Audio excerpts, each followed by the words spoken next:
Hello traders and investors, Roger Scott here. Now, you might or might not have noticed, but it's not morning. I'm actually doing this video the night before. It's actually Wednesday evening. It's about 6:30 at night. Tomorrow morning, about 12 hours from now, I'm leaving for Orlando for 48 hours. Now, I will do my morning video on Friday, but not tomorrow. So I decided to do it tonight because I don't want to leave you guys hanging. So I want to show you what I'm looking at right now. I want to show you what's on the table and where the big flows and all of this good stuff is coming from. So let's get into it right now. And make sure to like this video, subscribe to our channel, and post comments so I can give you some feedback. So far, industrial production wasn't so bad. Retail sales was kind of in the middle. And the Fed is being very mixed because Powell says we're not going to raise rates, while other Fed officials or other Fed governors are saying we may have to raise rates. Now, what you need to pay attention to is the bond market, especially if there's relief that this debt ceiling problem is going to be resolved. Because if it is, it'll put less pressure on bonds, and bond market will go up and interest rates will go lower. Remember, there's an inverse relationship between bonds and interest rates.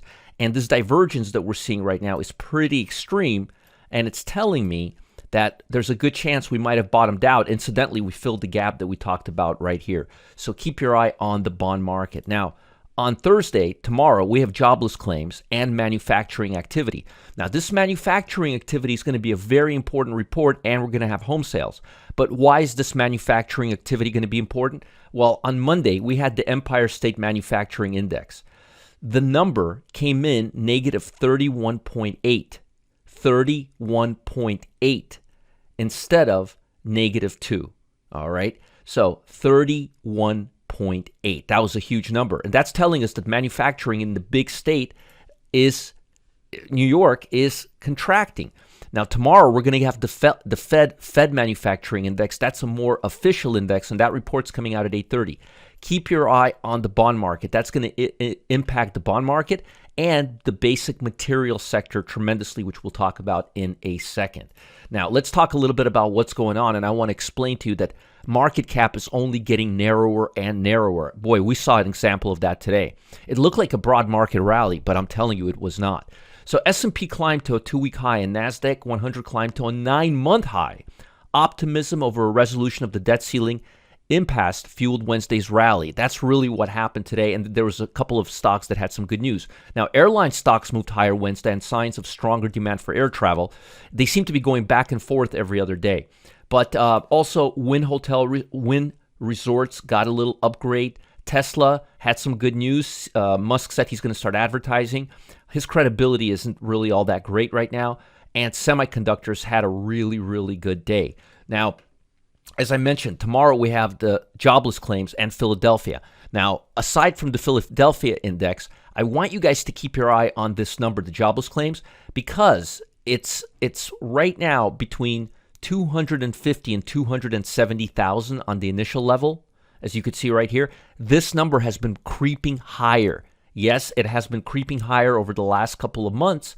I remember the 4-week moving average was around 200,000, then 220,000, then 240,000.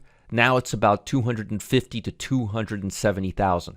That's quite a big jump. If this number keeps going up, then the claims are getting higher. Then the Fed is not going to be able to say, "Hey, we can keep doing what we're doing. We can keep tightening because the labor market is strong." This is saying it's loosening up a bit. That's something we need to pay attention to. So manufacturing, really important because the manufacturing on Monday was really nasty, and the jobless claim number is important because it finally started moving up substantially above the 200, 220 level. Again, we have existing home sales, but that hasn't really been moving the market up and down, and then you have a bunch of Fed speakers. Now, as I mentioned, the odds of the Fed raising rates 1/4 basis point is now over 22%. It was less than 10% about a week and a half ago. So this number is actually, even though interest rates are kind of choppy right now, and we can't really focus on the long bond. We have to focus on the short bond. There is definitely a change in sentiment towards interest rates moving lower because the debt ceiling may be resolved. But that's really what's driving the market. Now, as far as stocks, and this is something I've been meaning to tell you, it's not just Microsoft anymore. Look at this. It's really weird what's happening. It's almost like it's planned. Just look at this. I want to show you this.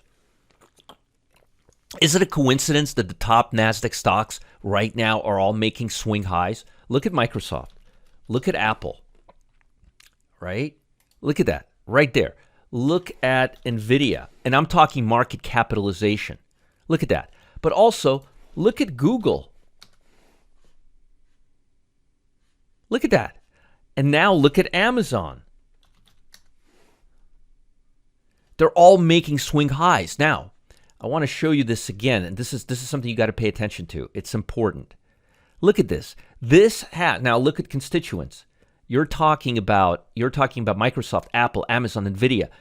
Let's see how Meta's doing. I'll be damned if it's if it's moving higher. But these stocks are that's 40% of the index right here, right there, like 35, 40%. Let's look at Meta. I'm dying to see if Meta's doing the same thing. I just assumed it's not, but let's take a look. Maybe it also is doing the same thing. Oh my. Let's take a look here. I give up. Meta's doing the same thing. So the problem is, when you look at the Nasdaq 100, which we'll look at right now, these are all 20-week highs. Look at this: Amazon, Google, Oracle. But when you look at the Nasdaq 100, which we'll look at right now,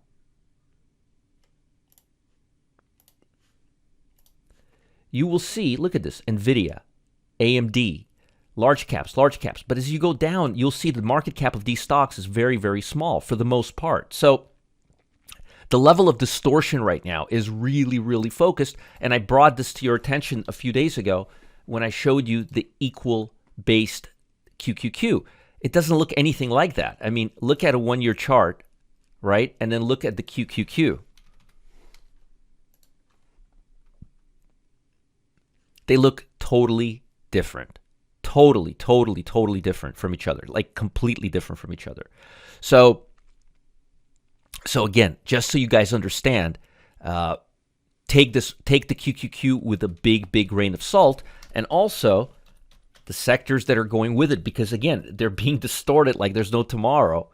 If you take those, I wish there was an equal weighted XLK, but if you look at the XLK from an equal weighted perspective, just to give you an example, you'll see 42% of stocks are trading. Look at that.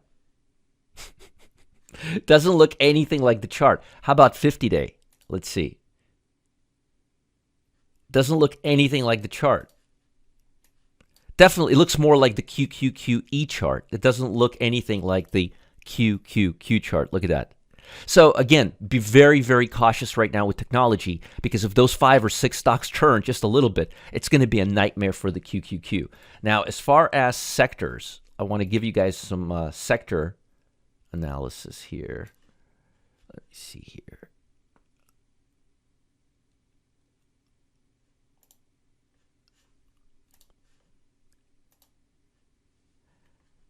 Technology.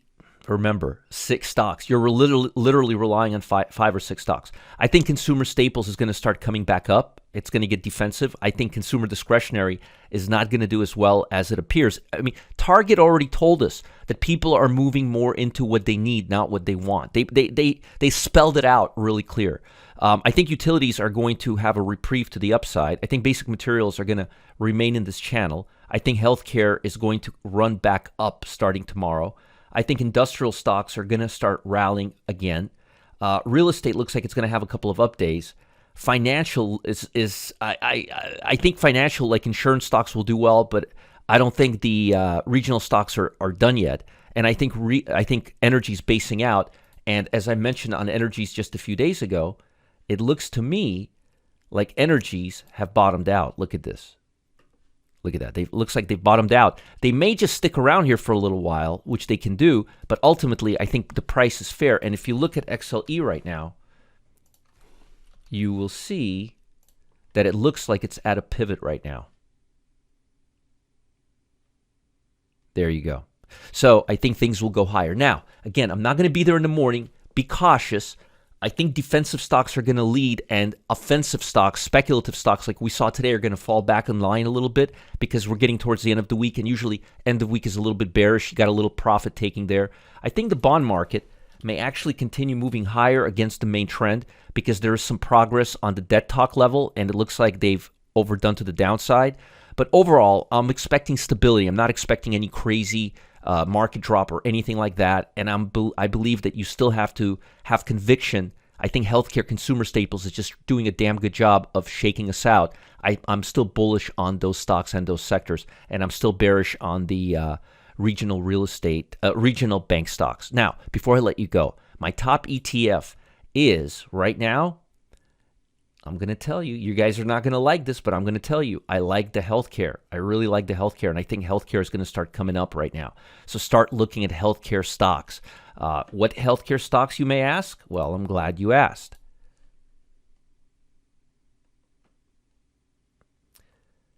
Like, for example, let me show you here. Like Lilly, for example. Lilly's a very, very good stock that you should definitely take a look at. Another one is, let's see if there's any other ones. The ones that I really like. Let's see. HCA Healthcare looks like a really good stock. So there's definitely some, and also, as you already know, I'm really a big fan of consumer staples right now because food prices are going to be inflated for quite some time. Now, folks, this is what you've been waiting for. Trading veteran Celeste Lindman, she just revealed the one market that's safer and more reliable than stocks. It's not gold, it's not real estate, and it's much larger and older than the stock market. She calls this Liberty Trades, and with this new strategy, it doesn't matter the direction of the indices are moving. I'm going to say that again. It doesn't matter which way the stock market, the S&P 500, is moving. Isn't that cool? With just 2 months, 2 trades a month, with 2 trades per month, Celeste targets a potential $3,000 in income on a $10,000 investment with 2 trades a month. I love it. Don't you want to see how it works? Follow the link below. Check it out now. If you don't know where to find the link, go to the YouTube Wealth Press channel. It's all there. I'll see you guys later. I'm going to be in Orlando for 2 days. I will be doing my Friday market morning update, but I wanted to give you a nice little briefing of what to expect Thursday and kind of show you where things are. Again, I like 2 trades a month, which target $3,000 in income on $10,000 investment. I like that, and I think you will too. Let Celeste show you the way. Follow the link below, check it out now, and have a great, great rest of the week. Bye.